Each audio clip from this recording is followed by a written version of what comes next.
Cristiano Ronaldo, vai embora Cristiano Ronaldo, bateu, golo. Balotelli, Aguero!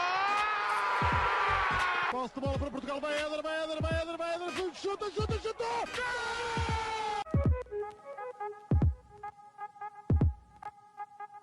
Olá a todos, sejam muito bem-vindos a mais um episódio do podcast do Spanenka, pertencente ao Projeto 78. Hoje estou aqui com os habitualíssimos, não sei se isso existe, João Blanco e Miguel Rocha. E temos hoje vários temas para falar, vários temas para abordar. Acho que se calhar um tema logo cartaz aqui para falar é o tema do Otávio e da sua situação de saída do Futebol Clube do Porto e, portanto, vou logo abrir as hostilidades contigo, Rocha, para te perguntar o que é que tu achas desta situação. Boas, olá a todos. É sempre difícil ver sair um jogador que é literalmente a extensão do treinador em campo. Já falámos aqui muitas vezes do impacto que o Sérgio Conceição tem e do que consegue fazer com tão pouco, mas muito disso também se deve a ter jogadores específicos que conseguem passar a mensagem para o resto dos jogadores em campo. Eu diria que nesta equipa do Porto esses jogadores são o Otávio e o Pepe. E portanto, ver um desses jogadores sair é sempre bastante complicado. Claro que é cláusula, e portanto, a partir desse momento o Porto não tem assim muito a fazer. Acho que apenas, sim, vou falar sobre isso, por causa da questão dos pagamentos. Se fosse a pronto, é que o Porto não teria nada a fazer, e por isso é que acho que também o Sérgio Conceição pode ter ficado um pouco chateado. Mas lá está, o Otávio está no Porto desde muito novo, desde os 19 anos, acho eu. Deve ter por volta dos 28 agora, está no auge da sua carreira. Eu, obviamente, como adepto, não só do Porto, mas do futebol, e também por gostar do Otávio, teria preferido que ele saísse para uma liga mais competitiva, porque acho que ele encaixaria em qualquer uma, sinceramente. Agora, claro que 60 milhões não são maus para o Porto, obviamente. Embora não vamos receber tudo por causa de negócios anteriores, não temos a percentagem toda do Otávio, mas já vamos receber por volta dos 45.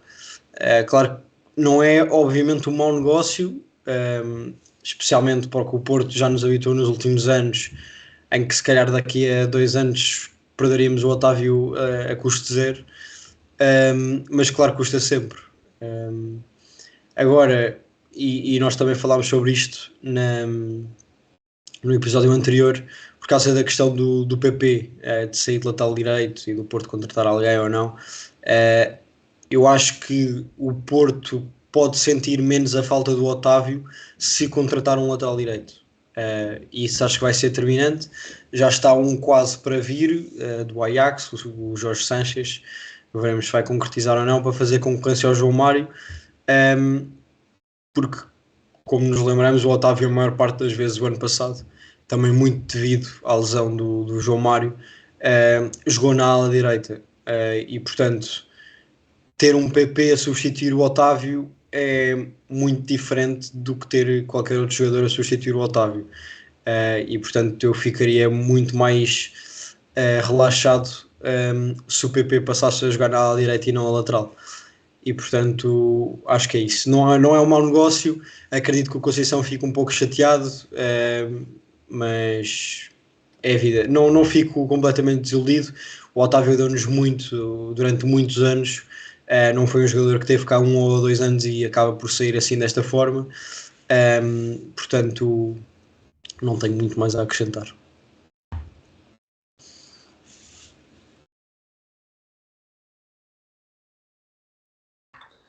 Certo, antes de passar para ti, Blanco, deixa só dizer aqui um apontamento sobre essa questão da cláusula, que eu tornei-me um especialista em cláusulas de rescisão após a novela de inverno. Mas eu acho que já tinha dito isto na altura, mas o valor que está estabelecido neste caso os 60 milhões, é o valor que, se um clube chegar e disser que que está disposto a pagar esse valor, acho que a única coisa que quer dizer é que então o jogador pode decidir o que é que quer fazer com o seu futuro. Portanto, se ele pode decidir ou ficar ou sair Sim, se sim, o clube chegar. se eles Pronto, é, apresentassem 59 milhões, o Porto podia dizer só que não e o Otávio sim, tinha de sim. ficar, claro. E Mas a questão de ser a pronto ou não é mais no poder do clube para consigo mesmo. Ou seja, o Conceição fica chateado porque sabe perfeitamente que para o Al Nassr levar obrigatoriamente o Otávio tinha de apresentar os 60 milhões a pronto e não em 2 anos ou lá o quê. certo, certo. Certo, exatamente, isso está certo, mas só estou a dizer que é um certo valor de equilíbrio entre clube e Sim, jogador, e sim, se for atingido, o jogador pode decidir, estás a ver sim. o que é que quer fazer com o seu futuro. A decisão passa mais para o jogador, claro que depois o clube decide também se Uhum. sim ou se não, mas o jogador também tem uma grande parte na opinião. Blanco, faço-te a mesma pergunta, o que é que achas desta situação, Otávio? Como é que achas que vai ficar o Porto sem o jogador? Certo, certo. Bem, em primeiro lugar, dar o olá a todos que nos estiverem a ouvir. É sempre um prazer estar num painel composto por dois fundadores deste projeto e o João Gil. Um, Continuando, agora só por vocês estavam a tocar nessa questão das cláusulas, às vezes até é mais benéfico para um clube receber, neste caso, 60 milhões, que nem vai tudo para o Porto, vamos presumir que são 60 milhões, em duas tranches de 30 do que em só uma de 60, até mesmo para equilibrar contas nos vários períodos financeiros, não é? Sabemos que o ano civil está dividido em dois. E se calhar para o Porto até dá mais jeito, tendo em conta aquilo que sabemos das finanças do Porto nos últimos anos. Muito sinceramente, não sei como é que estão agora com esta venda do Otávio, principalmente.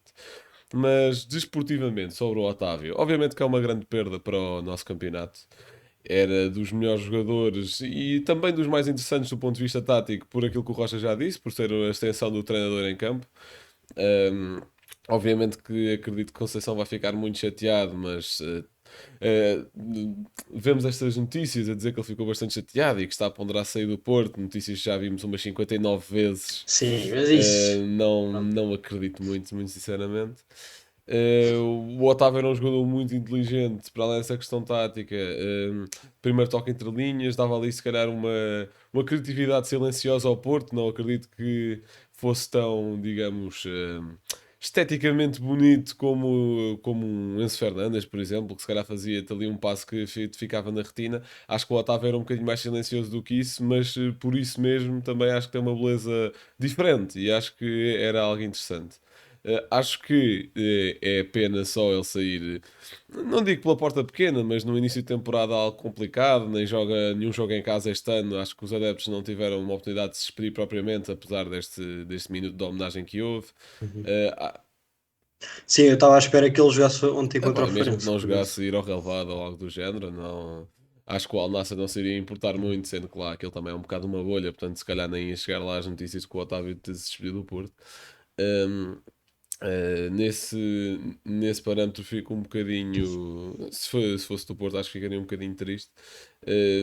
E também fico triste porque o nosso campeonato perde nível, e é essa a realidade. Quando o MVP de dois dos últimos três campeonatos sai da liga, o campeonato perde sempre nível.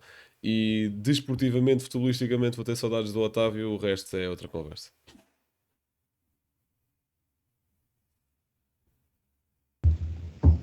Muito bem, pronto, vocês já explicitaram bem esta situação, eu concordo com praticamente tudo o que vocês disseram. Abordaste aí ligeiramente a questão do Sérgio Conceição ameaçar sair do Porto por causa desta situação do Otávio, o que eu duvido, sinceramente.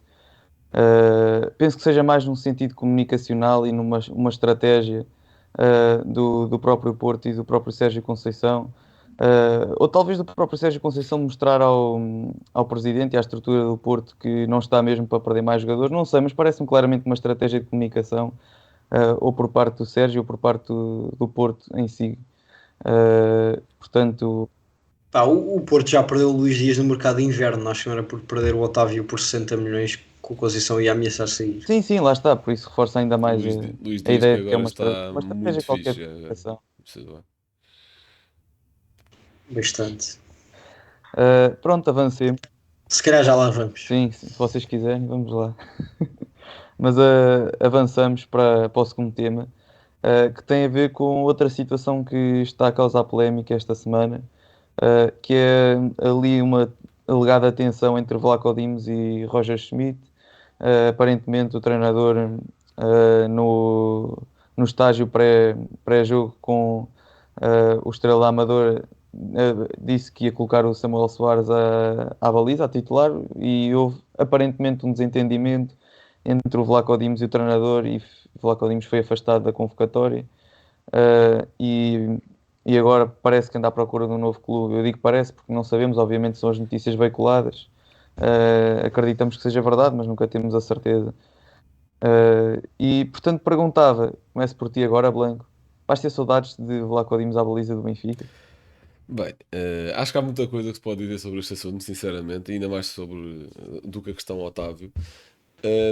Em primeiro lugar, dizer que sobre a quesilha entre Schmidt e Vlaco Dimos não tenho nada a dizer, porque eu não estava lá, não faço ideia do que é que aconteceu. Mas sobre o Vlaco Dimos sair ou não do Benfica, e se vou ter saudades, que foi essa a tua pergunta. Eu acho que o Vlaco Dimos fez muita coisa por todas as crianças e benfiquistas, não é? Porque acham, é pá, se aquele homem joga pelo Benfica, eu também consigo. E acho que mesmo que não seja de um nível que já vimos até há bastante pouco tempo, estilo Roberto, por exemplo, sempre achei o Vlaco Dimos muito limitado para ser titular do Benfica, não é? Principalmente com o jogo de pés. Nos últimos tempos, até uma daquelas maiores valências dele, que era que era entre os postos, não é? Que vemos aí há coisa de 2 anos grandes exibições na Champions nesse sentido, por exemplo. Até isso tem estado a piorar, as saídas da baliza também nunca foram muito o seu forte. Até estávamos eu e o Gil aí há uns dias, no dia do jogo do Benfica, a falar com o Rodrigo Canhoto, um membro honorário ainda deste projeto. E o Canhoto a dizer-nos que ficou espantado de ver um guarda-redes, neste caso Samuel Soares, a agarrar a bola num canto. Portanto, acho que isto diz muita coisa daquilo que eram as saídas do Vlaco Dimos. Acho que também, porém, apesar de eu achar que não era assim do nível discutível para o Benfica, acho que também está a ser feito um bocadinho o bode expiatório da questão toda. Portanto, o Benfica ganha a supertaça, epá, acho que não dominando e não jogando assim de forma particularmente espetacular, acho que se pode dizer isto. Perde com o Boa Vista e agora também ganha ao Estrela com algumas dificuldades, sendo que aos 78 estava 0-0, por exemplo. Um, Sinto que o Vlaco Dimos está a ser um bocadinho feito o bode expiatório disto tudo, ele é o culpado disto tudo e quando ele se for embora vai tudo ficar bem e vai estar tudo resolvido. Nós não temos culpa das más exibições coletivas, ele é que tem culpa de tudo. No fundo, estou a interpretar isto um bocadinho como isso. Não estou a dizer que o Schmidt o afastou por causa disso, muito pelo contrário, mas acho que houve um bocadinho essa questão. De resto, quanto a Samuel Soares, já agora dizer que comparar o jogo de pés dele ao do Vlaco Dimos é água e vinho, não é? É uma coisa completamente diferente e que ajuda muito mais no modelo de jogo do Benfica. Não acredito que vai ser titular durante a época, mas enquanto der para agarrar a oportunidade, enquanto o Turbino não estiver entrosado, é pá, que seja e que demonstre o seu potencial. Quanto a Vlaco Dimos, sinto um bocadinho de pena de sair pela porta pequena por motivos diferentes de Otávio, obviamente, porque apesar de tudo, foi 2 vezes campeão nacional pelo Benfica, tem 2 supertaças, foi importante em certos momentos, principalmente a nível das campanhas europeias. Acho que a nível interno não me lembro assim de uma mega exibição dele. Mas acho que o Benfica já precisava de subir o nível e vamos ver se é o Turbino que o pode fazer.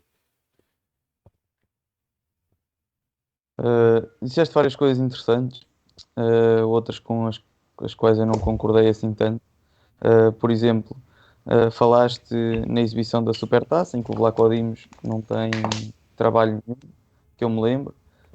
Acho que não faz uma defesa sequer, ou se Sim, faz estava a é falar da agarrar exibição da uma Supertaça a bola. nível coletivo, não estou a falar do Vlaco Dimos. Sim, pronto. Mas aí até acho que nem houve. Acho que o Vlaco Dimos não podia ter feito mais nem menos. Fez Só acho que isso só o que ajuda, tinha a não? fazer. E só Quê? ajuda. Se o Benfica ter jogado daquela forma não foi culpa do Vlaco Dimos, só ajuda ao raciocínio, acho eu. Pois é isso. Não, mas atenção, essa era a parte que eu ia discordar, é porque eu acho que o Benfica não jogou mal a Supertaça. Acho que o Benfica teve maus Mas então primeiros não me 30 ouviste minutos. dizer que o Benfica jogou mal. Foi Sim, só, mas não tu foi disseste qualquer dominante. coisa. É isso, é pá, não. Pronto, E acho que qualquer nunca foi adepto. dominante, qualquer coisa que disseste.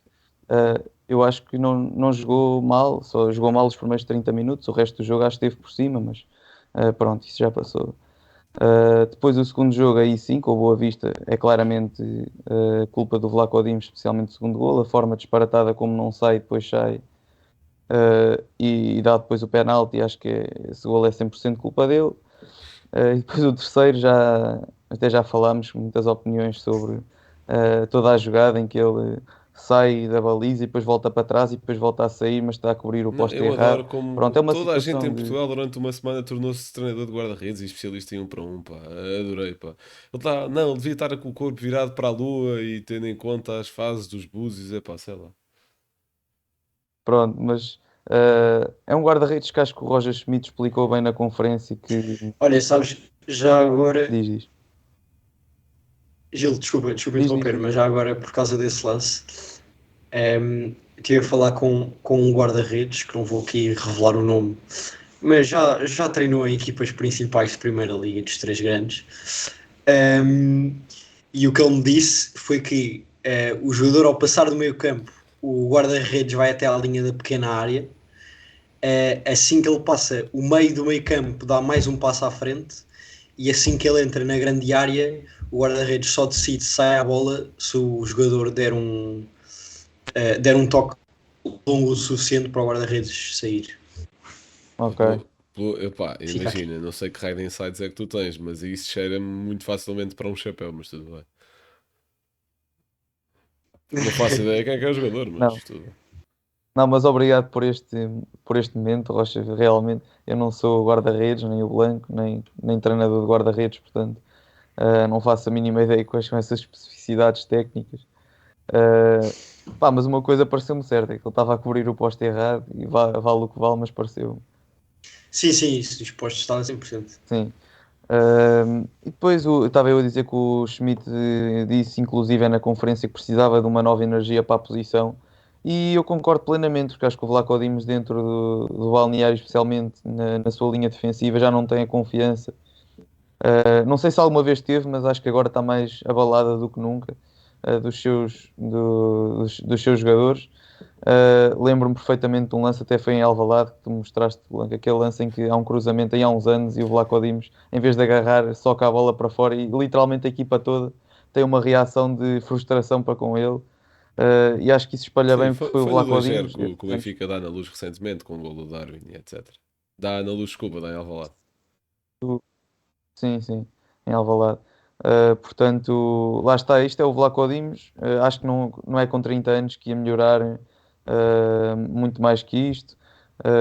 Já dissertaste um pouco das qualidades e defeitos dele, Blanco, portanto, não vou perder tempo aí, vou passar sim a palavra ao Rocha e perguntar-lhe se relativamente ao Samuel e ao Turbino, eu sei que é difícil, porque não conheces provavelmente os jogadores.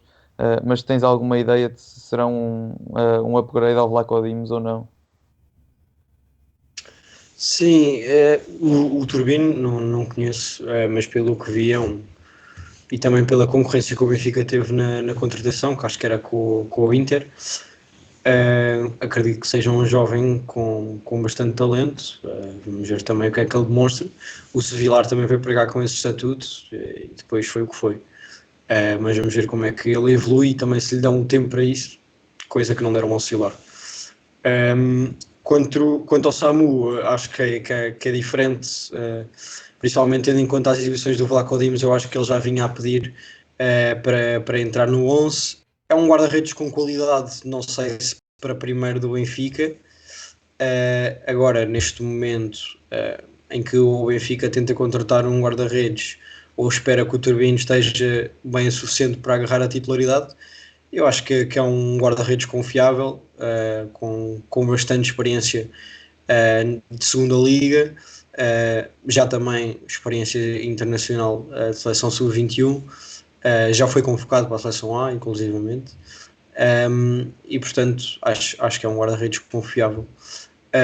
Quanto à situação do Vlaco Dimos, eu acho sinceramente tudo começou nessa conferência de imprensa que estavas a falar. Acho que se o Schmidt simplesmente tivesse conversado com o Vlaco Dimos no dia antes do jogo a dizer que ia jogar o Samuel Soares, teria sido diferente se ele não tivesse dito aquilo na conferência de imprensa. Acho que o Vlaco Dimos reagiu da forma que dizem que reagiu, muito por causa disso. Agora, claro que o Vlaco Dimos também não era guarda-redes com a qualidade para ser o primeiro do Benfica.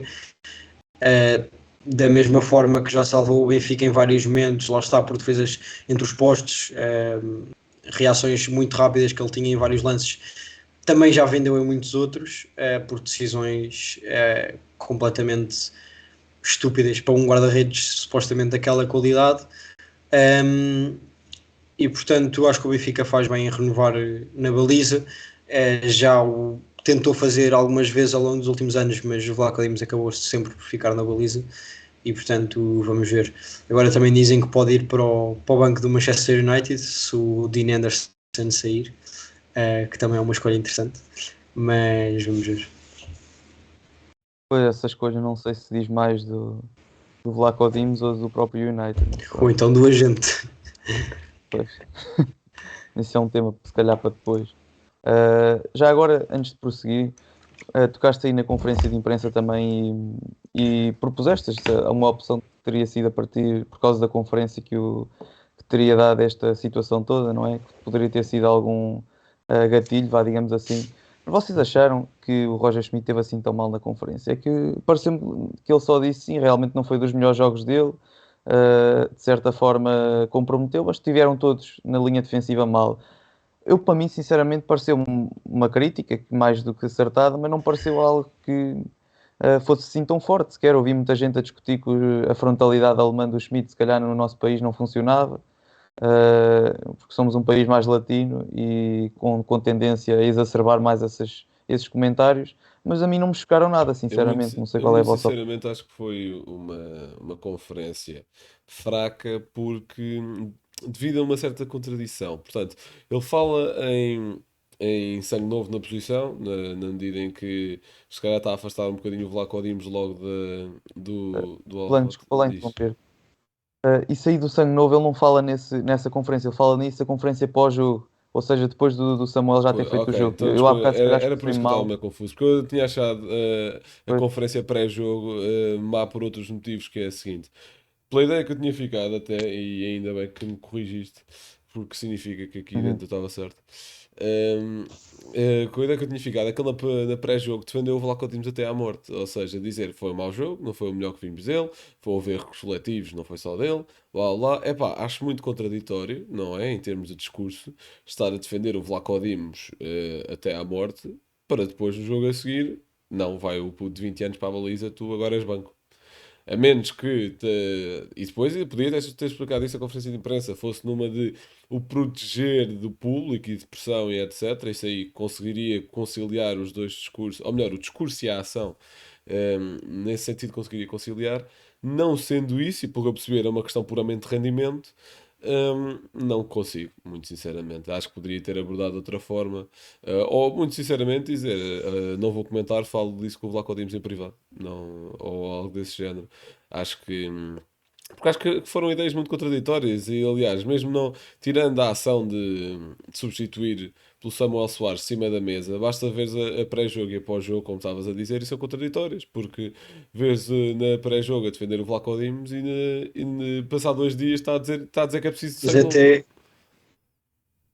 bem, deixa-me acrescentar só que eu fui buscar aqui o Calice e é verdade que ele acabou por dizer aquilo que foi toda a exibição a nível defensivo e não sei o quê, mas ele acaba a dizer em minha instância o guarda-redes prevenir que neste podia ter feito melhor. Ou seja, embora lá no meio defenda melhor, não é defender o Vlaco Dimos, mas atribua culpas a toda a defesa, depois acaba a dizer que em última instância a culpa é do guarda-redes, portanto não foi assim tão defensivo, diria eu. Epá, Mas o meu ponto daqui é só eu nunca diria isto em público, estás a perceber? pois é, Acho que se me perguntassem sobre a defesa da minha equipa, eu pelo menos não falaria em jogadores específicos, é mais por aí. claro. Ok. Pronto. Vamos avançar. E perguntávamos ainda relativamente à nossa liga, antes de partir para outras paragens, digamos assim. O que é que vocês têm achado desta ideia do tempo de compensação que está a ser dado, que teoricamente é realmente o tempo que se perde durante o jogo, e por isso estamos a ver tempos tão estendidos? Rocha, agora começo por ti. Bem, isto tudo começou no Mundial, não é? Ficámos habituados a isso a partir do Mundial. Eu, pelo pelo que percebi, as indicações agora é dar 45 segundos por substituição e 1 minuto por golo, que é bastante. Um, Imagina, eu acho que faz todo o sentido e sempre falámos aqui muito do tempo útil de jogo e etc. Claro que tem de haver um equilíbrio, mas eu acho que os clubes e os jogadores, ao verem este tipo de tempos de compensação, vão sempre acabar por pensar duas vezes em certas ações que têm no jogo. Ontem, por exemplo, vou falar do mais recente, no jogo do Porto, acabou por ser ridículo. O tempo de compensação foram 12 minutos. Mas houve situações completamente ridículas. Uma das que me fez mais impressão, e lá está, acho que ao longo da época este tipo de situações podem mudar. Foi, por exemplo, o lateral direito do Farense estar lesionado, cai no chão, entra a equipa médica, vai assisti-lo, ele sai de campo. O Farense ainda não tinha a substituição preparada, o jogador lesionado volta a entrar em campo, lá faz mais uma ou duas jogadas, é uma paragem qualquer, vai ser a substituição. Ele era lateral direito, estava a jogar do lado de lá, do lado dos bancos, é a substituição, o árbitro a levantar a placa, ele cai outra vez. A equipa médica entra, ele vai sair com a equipa médica, depois lá cai mais outra. Foi uma coisa completamente estúpida. Acabou por levar amarelo até, e lá está. Antigamente, se calhar, levavam amarelo, mas este tempo todo não era recompensado. E portanto, eu acho que para este tipo de situações faz muito bem todos os árbitros darem o tempo de compensação adequado. E até mesmo para lá, por exemplo, obviamente que depois ontem houve um golo no tempo de compensação. O gol foi aos 90 mais 10 e até aos 90 mais 12, supostamente, acabou por ir até aos mais 14. Claro que houve o gol, mais 1 minuto, mas depois, por exemplo, assim que o árbitro mostrou o tempo de compensação, também houve mais um jogador a cair e depois a dizer que o árbitro não queria sair, e lá está, esse tempo também foi recompensado. E portanto, obviamente tem de haver um equilíbrio, como disse inicialmente, e os árbitros não podem. Lá está, isto não é futsal, não é quando a bola sai que o árbitro vai contar o tempo, quando é a pontapé de baliza, etc. Não é esse tempo todo. Mas agora, entradas de equipas médicas, ou seja, perdas de tempo, tudo o que não for com bola, eu acho que tem de ser recompensado. Porque lançamentos, pontapés de baliza, eu acho que isso tudo faz parte do jogo e também são 5, 10 segundos que se perdem, não é nada por aí além. Agora, tudo o resto eu acho que tem de ser recompensado e, portanto, concordo perfeitamente com este tempo de compensação. Certo. Já agora deixa-me dar o exemplo que no jogo do Benfica, também com agora este último, com o Estrela da Amadora, para se ter uma noção, ali entre os 45 minutos e praticamente os 70 não se jogou também futebol, porque ou era o guarda-redes do Estrela que estava lesionado do nada, ou era um jogador que se atirava para o chão, ou era o árbitro que ia ao VAR ver se era penalti ou não. Portanto, praticamente não se jogou. Para vocês ainda bem que foi ao VAR, não é? Sim, foi o VAR, sim. Ainda bem que houve um pronto, clube foi em esse Portugal tempo. que lutou muito para haver VAR, senão vocês não ganhavam o show. Pronto. Mas foi esse, praticamente não se jogou, estava a ouvir pela Antena 1, portanto ainda mais notei isso, nem sequer estava a ver o jogo, mas constantemente estava a ouvir paragens. Depois no final foram dados 11 minutos de compensação, o que me pareceu perfeitamente adequado também. Marcámos também um golo aos 79, lá o que é que foi. O segundo já foi marcado na compensação, portanto ainda se estendeu até aos 13 minutos.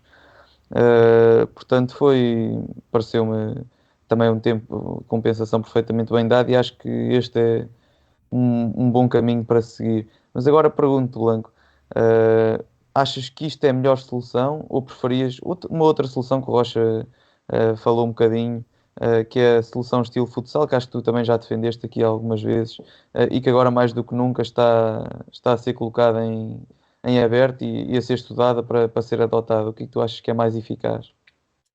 Bem, corrijam-me se eu estiver enganado, mas eu muito sinceramente não me lembro de nunca falar disso aqui, mas posso estar completamente enganado. Eu Ok. lembro, pelo menos uma vez. Imagina, se eu já vim aqui dizer isso era porque achava que não havia mais nenhuma solução melhor, porque eu muito sinceramente também nunca fui mega fã dessa solução no futebol, não gosto de tempo cronometrado. Portanto, se eu vim aqui defender isso, e acredito naquilo que estás a dizer, obviamente que és um gajo honesto, Se calhar é porque achei que não havia solução melhor na altura. Muito sinceramente, a nível desportivo, eu acho que isto é a melhor solução que podemos ter. Porque isto é muito. O tempo que é perdido é compensado. Ou vá, o tempo que obviamente não é todo, saídas de bola, isso não conta, etc. O tempo que é perdido é significativo. O tempo significativo que é perdido é compensado. E isto é muito bom a nível desportivo. O que é que, por exemplo, duas partes de 30 minutos, com o tempo cronometrado ia resultar? Em primeiro lugar, parecendo que não, os jogos iam ser maiores, garanto-vos completamente. Íamos ter jogos maiores do que até este com o tempo um, a ser compensado no final. Portanto, basta ver um jogo de futsal, cada parte de futsal tem 20 minutos e é tranquilamente 50. Tranquilamente, também, obviamente, também depende do número de paragens, claro que sim, isso é relativo, mas assim, em finais e etc., é muito por aí. Portanto, se fôssemos adaptar ao futebol, ia ser de duas partes para aí de 60. E acho que isto não era bom para ninguém. E acho que a nível de tempo íamos estar a piorar.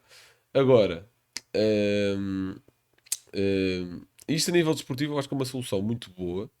Até porque, epá, dá aqui aso também a mais um tipo de nuance. Portanto, se chegamos aos 90 minutos e vemos treinadores a fazer substituições, e não é para queimar tempo, é mesmo porque vem que cá ali quase com uma primeira parte de um prolongamento, há ali uma fase diferente do jogo que tem de ser abordada. E como é algo novo, até é giro ver como é que os treinadores, alguns estão a tornar pioneiros de algum tipo de soluções nestes minutos finais. Isto tudo a nível desportivo, acho que é uma solução excelente. Agora, cria aqui dois grandes problemas, que é o ponto número um é o nível comercial, que é, obviamente que isto para televisões é muito chato, porque se as televisões já têm uma programação apertada, a partir do momento em que querem transmitir um jogo de futebol e ele se calhar tem mais 15 minutos do que é suposto ter, obviamente que isso pode criar algum tipo de problema, mas acho que, muito sinceramente, entre o mundo do futebol e o mundo da televisão e o mundo da sua transmissão televisiva, tem de haver concessões de ambas as partes. Acho que o futebol já concede muito a nível de horários, a que horas é que são os jogos e etc. Isto é em Portugal, estou a falar só de Portugal. Acho que a televisão agora também tem de enfiar um bocadinho a carapuça e ver isso. Obviamente pode criar situações chatas, como por exemplo na primeira jornada, o Porto acaba e no momento em que o Porto acaba já o Benfica estava a jogar há 3 minutos. Portanto, pode criar este tipo de situação para um adepto neutro que quer ver os dois jogos, mas não vejo aqui um mega problema. E para além disso, é um bocadinho a nível social, porque obviamente que um adepto que vai ao estádio despende lá mais 15 minutos, se calhar 20, tendo em conta o tempo de compensação da primeira parte também, fica lá um bocadinho mais de tempo do que normalmente iria, e se calhar a nível social isso é capaz de ser um pouco mais chato para quem quer levar famílias, etc. Que se calhar para quem não gosta assim tanto de futebol e vai só esporadicamente, e entre decidir ir ou não ir, se calhar 20 minutos podem fazer muita diferença. Acho que tem de ser compensado por outras formas de atrair malta aos estádios, já falámos muitas vezes sobre isso, e acho que quando o preço de um bilhete é barato, acho que não é por 20 minutos que uma pessoa deixa de ir ou não. Acho que é mais um fator que pode entrar nas contas, mas acho que não é por aí. Mas overall acho que é uma medida muito boa e já tinha gostado muito disto no Mundial, ainda bem que se está a adaptar aos campeonatos, muito sinceramente. Não é pela questão de termos mais tempo de futebol, é pela questão de termos o tempo que devíamos ter de futebol, e acho que isso é muito bom. Bem, passamos agora ao outro tema, que é... Já, peraí, já, diz. deixa-me só mais uma coisa por causa do tempo cronometrado tipo futsal. Isso seria assemelhar demasiado a uma outra modalidade e tiraria muito ao futebol. Nós já vimos em várias, eu agora não sei exatamente os números, mas acho que o tempo útil de jogo em Portugal está à volta dos 60 minutos, se não me engano, 60 e tal.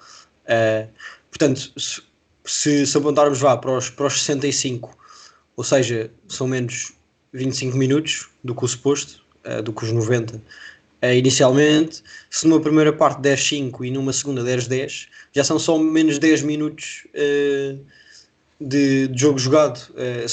Por exemplo, há 2 anos em que se falava muito disso do tempo útil de jogo, se dissessem, olha, a Liga Portuguesa passa a ter 80 minutos de tempo útil de jogo por jornada, assinavas logo por baixo, e portanto eu acho que não, esses 10 minutos que se calhar alguns deles foram perdas de tempo, fazem parte da modalidade, e nós querermos aumentar o tempo, todo o jogo, não é querermos eliminar todas as perdas Claro. de tempo. Acho que elas também fazem parte do jogo. E portanto, um jogo com 75, 80 minutos de futebol não me fazem confusão nenhuma. Certo. Concordo plenamente com isso. Bem, passamos agora então a outro tema. E tinha aqui entre os nossos tópicos a possibilidade de vocês destacarem uma equipa que tivessem interesse em acompanhar ao longo desta época, de forma mais atenta, obviamente. E perguntava-te, Blanco, qual é essa equipa e por que razão, ou razões? Bem, isto a nível internacional, muito sinceramente, há várias equipas que me estão a captar a atenção. Em primeiro lugar, se calhar uma escolha um bocadinho mais óbvia, ou vá, duas escolhas mais óbvias agora na Premier League, são o Brighton e o Newcastle, mais óbvias porque são projetos que não apareceram este ano, são épocas mais de afirmação, digamos assim, já o ano passado tinham tido bons rendimentos. Newcastle a um nível mais de Liga dos Campeões, o Brighton se calhar ali a um nível só de lutar por lugares europeus, e o ano passado conseguiu, vai à Liga Europa este ano, espero não os apanhar já agora. E acho que são dois projetos que estão a entrar num ano de solidificação. Vamos ver como é que correm.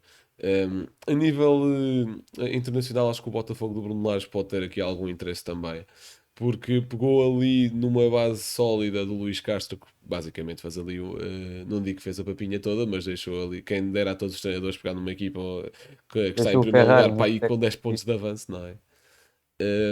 E já agora dizer que um dos grandes está. Em primeiro lugar, esta equipa tem vários nomes que já passaram por Portugal. Lembro-me, por exemplo, do Luquinha, que já passou pelo Portimonense, e o mais óbvio, o Tiquinho Soares, que é a estrela desta equipa, apesar de agora estar lesionado. E vemos o quão bem está a jogar o Tiquinho Soares quando. E também o quão mal são os outros avançados do Brasil neste momento. Quando se fala de Tiquinho Soares para a seleção, não é? Vê-se, e muito sinceramente, fora de brincadeiras, acho que seria uma boa adição à seleção na medida em que Gabriel Jesus e está fora de forma e acho que até está lesionado neste momento. Richarlison, não sei se nos últimos 2 anos alguma vez esteve em forma. E Firmino agora está a brincar nas Arábias, apesar de Neymar também estar e foi convocado na mesma. Não tenho, muito sinceramente, não tenho certeza se o Firmino agora esteve nesta convocatória ou não, não me lembro. Um, Acho que mas não, acho que acho era que não. giro testar-se outras opções. Ainda por cima, agora que eles são com o selecionador interino até à chegada do Ancelotti no final desta época, acho que seria interessante testar-se outro tipo de coisas e não estar sempre preso aos mesmos nomes. Ainda por cima, agora não vem nenhuma grande competição, vem só a Copa América no verão, portanto, acho que era bom testar-se outro tipo de coisas e nesse sentido, acho que Tiquinho Soares poderia fazer, poderia ter alguma lógica. Já agora, a nível nacional, só destacar ainda duas equipas. Uma, que é a equipa com a qual eu estou com a camisola, que é o Boa Vista. Que já agora posso-te dar um facto bónus neste episódio, porque tem a ver com o Boa Vista, que é que eles não marcavam tantos gols nas duas primeiras jornadas, 7 neste caso, desde o ano em que foi campeão, em que marcou 8 nos dois primeiros jogos. ehm, que, que foi em 2000, 2001, aliás. Os achadrezados arrancaram o campeonato com 2 triunfos nas duas primeiras jornadas pela segunda época consecutiva, portanto, algo que já tinham feito também o ano passado. E, em primeiro lugar, desmistificar aqui algumas coisas em torno de Petit. Acho que não é um treinador assim tão negativo como o pintaram. Sinto que já teve trabalhos onde teve de recorrer um bocadinho mais a antijogo, tal como todos os treinadores que pegam em equipas mais modestas neste campeonato. Mas já desde os tempos da Bessade e ainda mais agora no Boa Vista, especialmente, tem desenvolvido um bom trabalho. Já aí há coisa de 2 anos chegou a meias finais da Taça da Liga, em que esteve muito perto de eliminar o Benfica, lembro-me plenamente. Agora tira pontos ao Benfica pela primeira vez na carreira, também desmistificando se calhar algum mito que havia nesse sentido. E por isso também fica o meu destaque. Outra equipa a nível nacional é também o Estoril, porque acho que a primeira jornada correu mal porque apanhou também um Aroca muito bom pela frente e perdeu 4-3 e agora ganhou nesta jornada 1-0 ao Rio Ave. Muito sinceramente, num jogo em que eu acho que foi pior do que o da primeira jornada, mas conseguiu ganhar e acho que o Álvaro Pacheco também tem aqui alguma matéria-prima para poder trabalhar e pronto, ficam aqui alguns destaques de equipas que eu vou querer acompanhar este ano. Isto, obviamente, para além da Roma do Mourinho, que já é aquele clássico.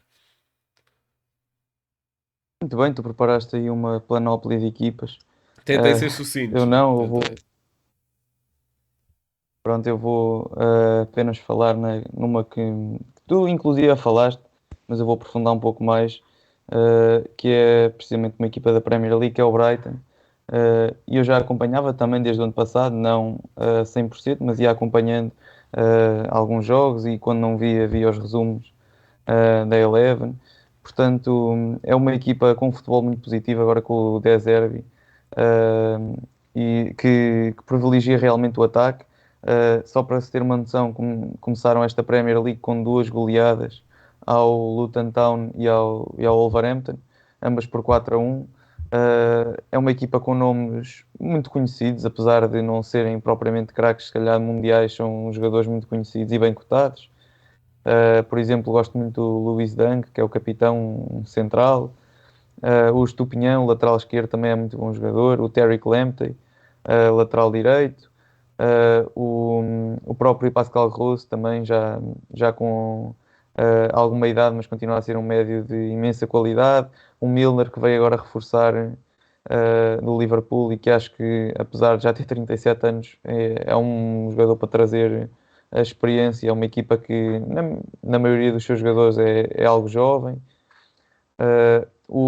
Se calhar a principal figura, o Mitoma, que é um jogador extraordinário. Gosto muito do Mitoma. Já a época passada fez golaços atrás de golaços. Este ano está a começar muito bem. O Solly Martins também é um jogador que era ala de origem e que agora tem marcado também muitos golos. Acho que já leva 2 nesta Premier League. E um jovem, que é o Júlio Enciso, que é um jogador também que se destacou muito agora nesta segunda jornada. Fez 2 assistências, penso eu. É também uma promessa e gosto bastante do estilo de jogo dele. É um segundo avançado argentino, se não me engano. Não sei se é argentino, mas é da América do Sul. Pronto, e penso que não é argentino, mas pronto, é um grande jogador. E acho que este plantel do Brighton tem excelente qualidade em todas as suas posições. Rocha, qual é a tua equipa ou as equipas que queres destacar? Olha, eu vou fazer aqui um bocado mais diferente. Uma das coisas que gosto mais de ver no início da época tem muito a ver também com as contratações que cada equipa faz, principalmente algumas bastante sonantes. Eu acho que este ano a Premier League vai ser uma coisa ainda mais absurda do que foi o ano passado. Acho que, lá está, os projetos que vocês já falaram, tanto Brighton como Newcastle, vão lutar de forma bastante aguerrida pelo top 6, não tenho dúvidas nenhumas. Mas há algumas contratações também que me deixam com bastante vontade de ver as equipas jogar. Começando pelo Arsenal, eu acho que o Declan Rice veio acrescentar um equilíbrio no meio campo que pode ser o que faltava ao Arsenal. Vamos ver se para ganhar a Premier League. Acho que continuam com muita qualidade lá na frente. O Saka, o Martinelli são 2 jogadores que estão a jogar de uma forma completamente absurda. O Nketiah, agora que o Gabriel Jesus também está lesionado, também está a jogar bastante bem. Tem Trossard, tem Fábio Vieira no banco, duas soluções ofensivas também ridículas. Depois obviamente o Odegaard, que é para mim o craque daquela equipa. No Liverpool acho bastante positivo Diogo Jota e Luís Dias terem voltado de lesão de uma forma completamente absurda. Acho que se continuarem saudáveis o Liverpool vai beneficiar muito deles os dois. Já neste jogo se viu isso, um gol de cada um. O Diogo Jota ainda fez mais uma assistência. O Salah é o Salah, continua em forma. É verdade, falhou um penalti, mas acabou por se remediar um pouco. E um jogador que me deixa com água na boca, digamos assim, é o Szoboszlai. Aquele gajo joga de uma forma completamente absurda. Não marcou nenhum dos 3 golos, se não me engano, mas para mim foi o homem do jogo. Acho que foi uma grande contratação e principalmente por um valor também bastante baixo. Eu já nem sei se foi por 60 milhões ou o que é que foi, mas sei que o Szoboszlai no mercado de hoje em dia valia mais de 100 milhões, principalmente pelo tipo de jogadores que andam a pagar acima desse valor. Depois no Tottenham, acho muito positivo o projeto, sinceramente. Acho que, ao contrário dos últimos anos, está uma equipa, seja jogador ou treinador, com muito poucos erros. A estrela da equipa é obviamente Son, mas nós já conhecemos a personagem e é capaz de ser dos jogadores mais humildes para aí andam. E portanto, um treinador também australiano que veio do Celtic. Acho que foi construído toda uma equipa bastante positiva. É verdade que o Kane faz toda a diferença e se calhar podia acrescentar alguns gols durante a época, mas eu acho que é preciso dar o voto de confiança a esta equipa do Tottenham desta forma. Mesmo sem o Kane e aquela que foi a estrela da equipa nos últimos anos, acho que pode sair daqui algo também bastante bom. O City, acho que não é preciso falar muito, o City é o City. E depois o Chelsea, que anda a gastar os seus milhões. E verdade seja dita, o fim da época passada para o Chelsea não tem nada a ver com este início de época, porque é verdade que os resultados não andam a aparecer, e neste momento o Chelsea tem só um ponto, mas o Chelsea está a jogar bem, na minha opinião.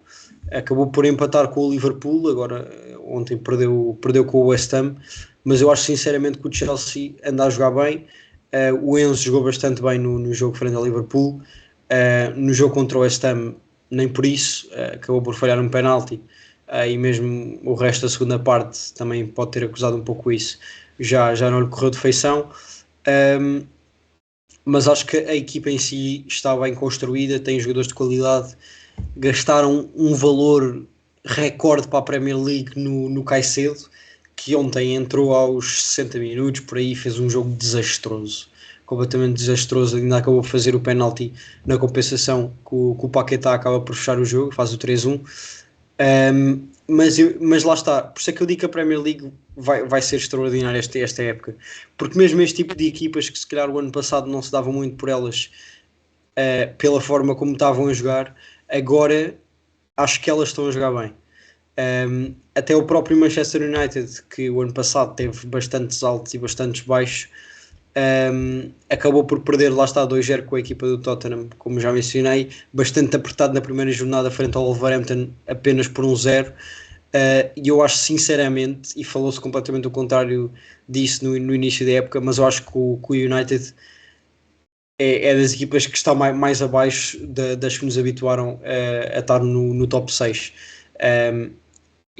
Eu acho que mesmo o Chelsea está a jogar mais que o United, e portanto eu acho que vai ser daquelas épocas que, por muito boa equipa que o United tenha, porque tem, ainda foi buscar o Mason Mount, continua a ter o Rashford, Bruno Fernandes, Anthony, Casemiro, Eriksen, todos esses craques, Sancho, acho que vai ter de lutar bastante se quer ir à Europa. E portanto era mais isto que eu queria destacar. Todas estas equipas da Premier League acho que nos vão fazer uma temporada incrível. E já agora um último, que foi a contratação e agora já as grandes exibições do Bellingham no Real Madrid. Eu acho que aquele meio campo vai ser uma coisa extraordinária. Não tenho mesmo palavras para o que é que vai ser aquela época. Muito bem.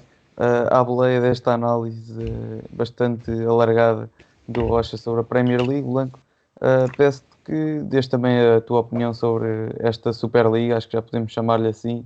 Já agora deixa só dar este comentário, porque podes não pegar nele, mas eu preciso mesmo de o dar. O Chelsea só ganhou 3 jogos desde que o Enzo está lá. Para a Premier, atenção, para a Premier. Para a Premier. Não, olha, não me vou alongar muito porque a minha opinião vai muito ao encontro daquilo que foi a do Rocha, porque eu sinto que, tanto na Premier League, posso comparar com a Liga Portuguesa também, sinto que este ano o nível médio das equipas vai subir muito. Obviamente que a Premier League está ali apoiada por outros milhões que até durante o período de Covid teve, mas acho que a Liga Portuguesa teve ali, principalmente os clubes com menos recursos, portanto isto se calhar não se aplica a 3 grandes, Braga, Vitória, o que seja, ali durante o período de Covid passaram um mal bocado e não puderam investir tanto. Agora sinto que as coisas estão a ser feitas com um bocadinho, com mais cabeça no fundo, e sinto que o nível médio vai subir muito. Mas voltando para a Premier League, acho que o número de projetos mais pensados está a subir bastante. Podemos falar do Brighton, podemos falar do Newcastle, podemos falar do Aston Villa, isto só em clubes que não são são candidatos crónicos, digamos assim, porque se falarmos dos Big Six, o Rocha já falou muito do Tottenham, que concordo bastante com ele, acho que o futebol está a ser positivo, acho que as contratações também, acho que falta ali claramente um 9 com a saída de Kane, porque Richarlison não vai dar conta do recado. Eh, o Liverpool, sinto que também, apesar de agora este início um bocadinho mais tremido, empatou com o Chelsea e o jogo com o Bournemouth também não foi propriamente fácil. Sinto que o Liverpool também vai estar ali a lutar pelo top 4 de forma bastante segura. Vamos ver se o Endo é aquele tipo de médio que consegue fechar o meio campo da forma que o Klopp quer, e muito sinceramente acho que o Liverpool também já perdeu algum tipo de poder negocial no panorama do futebol mundial, porque epá, tentou o Garth, não conseguiu, tentou o Caicedo e era o Latvia, já não me lembro, que os dois Yeah. vão para o Chelsea, portanto acho que já perdeu um bocadinho do poder negocial que tinha. Acaba com o Endo, que muito sinceramente gostei bastante das exibições dele no Mundial, vamos é ver se é aquele médio que Klopp quer mesmo, e tocando ainda no ponto de Szoboszlai que o Rocha tocou. Acho que vai ser, muito sinceramente, o mestre deste meio campo. Acho que se vai assumir como homem mais daquele trio. Vamos ver como é que corre também. Acho que também um ponto importante é ver e perceber o papel de Trent Alexander-Arnold, porque o ano passado teve ali muitas habilidades defensivas, o que fez com que fosse para o meio campo. Agora está de volta à lateral e quando o Liverpool tem bola vai para o meio campo, e aquilo até faz com que o corredor central do Liverpool às vezes seja com um bocadinho congenta mais e as alas congenta menos, mas vamos ver como é que essa situação decorre. E terminar aqui o capítulo do Liverpool ainda destacando Luís Dias, porque sinto que este ano vai, se não houver lesões, como houve o ano passado, sinto que vai ser um ano muito bom para ele, porque sinto que o modelo de jogo do Liverpool está a criar bastante espaço à esquerda, também porque as defesas adversárias estão muito mais preocupadas com o Salah do que outra coisa qualquer, e há ali muito espaço para o Luís Dias, com a capacidade de finalização que ele tem, com o 1 para 1 que ele tem, com a inteligência tática que ele tem também, de ser um jogador mais do Liverpool este ano, e acho que vai acabar com bons números. Vemos que em 2 jornadas 2 golos, vamos ver como é que isso desenrola. Mais equipas. O City, sim, tem ali algumas dificuldades, principalmente com a lesão do De Bruyne, mas quando tens Guardiola estás sempre na luta. Portanto, se calhar um bocadinho em comparação, obviamente de forma diferente, com o Porto de Conceição. A partir do momento em que tens Conceição em Portugal, és sempre um candidato ao título. Um, mas o Man United, como o Rocha já disse, é um projeto que vai ter de dar à corda para ver se vai à Europa, muito sinceramente, porque acho que enquanto que o ano passado podíamos dar a desculpa ao Ten Hag de epá, está a arrumar a casa, livrou-se do Ronaldo, não é fácil, está a tentar ainda montar com os jogadores que ele quer um modelo de jogo. Este ano já não há essa desculpa, e os 2 primeiros jogos não foram nada promissores. Uma vitória arrancada a ferros com o Wolves, que caso a arbitragem tivesse olhos, não era uma vitória. Uma primeira parte muito positiva contra o Tottenham, mas que acabou em derrota, porque a segunda parte foi um amasso completo. Vamos ver também como é que isso se desenrola. E de resto, acho que não tem muito mais equipas a destacar. Se calhar apenas uma pela negativa, que acho que vai baixar o nível médio, é o Everton, que vamos ver como é que aquilo corre, porque o Everton sinto que é um dos clubes mais mal geridos da Premier League. Obviamente que agora estarem a construir um novo estádio, e já agora também dar aqui a nota para o bonito momento de homenagem que os adeptos do Liverpool fizeram a um adepto do Everton que morreu na construção do estádio. E curiosamente nesse minuto foi o primeiro gol do Liverpool, Luís Dias. Mas obviamente que tendo essa questão da construção do estádio limita um bocadinho o clube em termos financeiros, como aconteceu com o Tottenham há um par de anos. Mas ainda assim gastar, por exemplo, 15 milhões mais 5 no Chermiti, apesar de ser uma aposta para o futuro, evidentemente, quando o problema está no presente, vamos ver como é que isso vai correr. Pronto, não sei se tem mais alguma coisa a dizer. Caso contrário, passamos para as habituais e finais rúbricas. Blanco, com o teu facto. O meu facto, já vos dei um do Boa Vista, mas agora vou-vos dar um de algo que o 78 também foi cobrindo muito, inclusive neste canal de Spotify, se estiverem a ouvir aí, que foi o Campeonato do Mundo Feminino, que terminou ontem, portanto, e a Espanha fez história porque é a primeira vez que ganha um Mundial Feminino. É campeã na sua terceira participação em campeonatos do mundo, e antes nunca tinha passado sequer dos oitavos de final. E também se junta à Alemanha como as duas únicas federações que ganharam tanto o Mundial masculino como o feminino. O que é que há a dizer sobre isto? Há a dizer que a Espanha, na minha opinião, apresentou o melhor futebol do Mundial todo. Acho que o Tiki-Taka está bem vivo e apresentou-se aqui.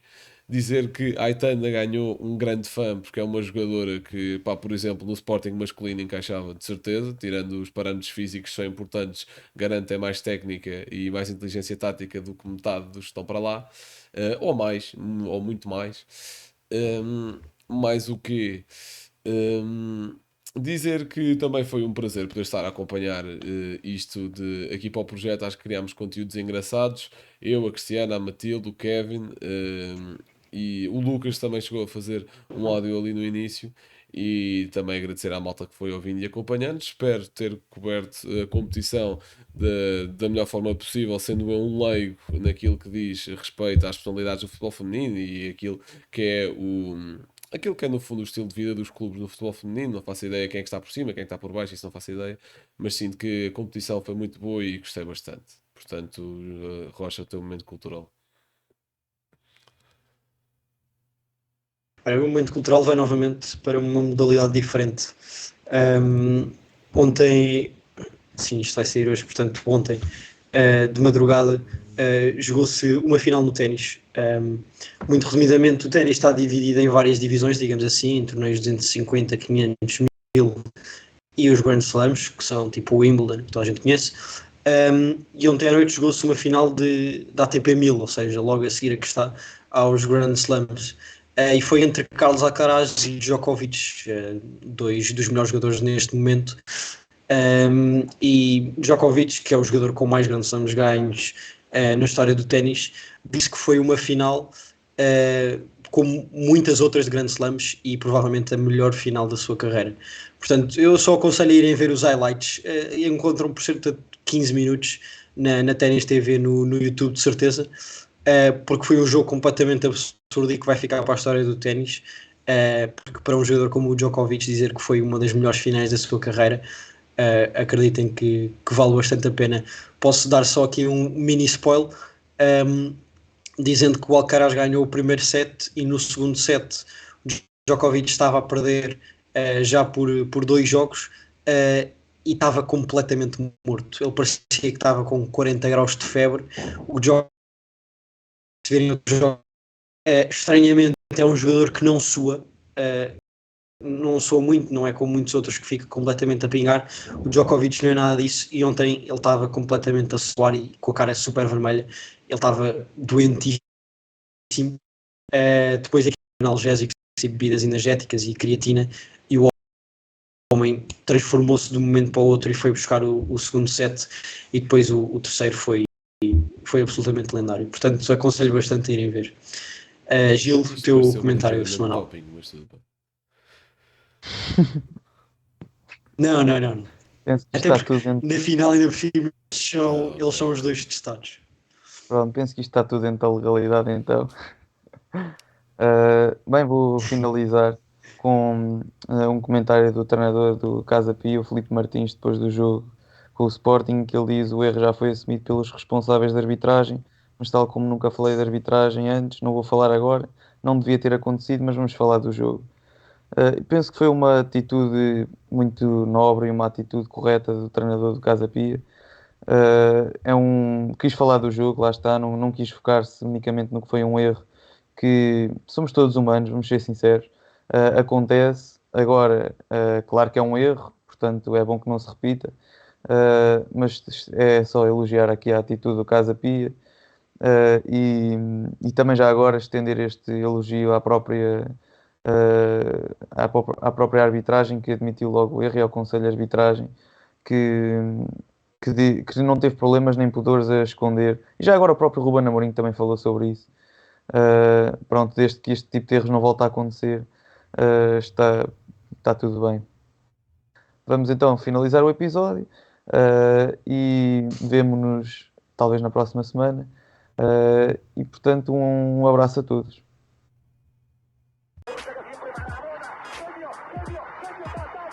Liverpool 3-0. Corner taken quickly, Origi! Está isolado Cristiano Ronaldo, vai para Cristiano Ronaldo, mete, bateu, golo! Balotelli, Aguero! Posse de bola para Portugal, vai Éder, chuta!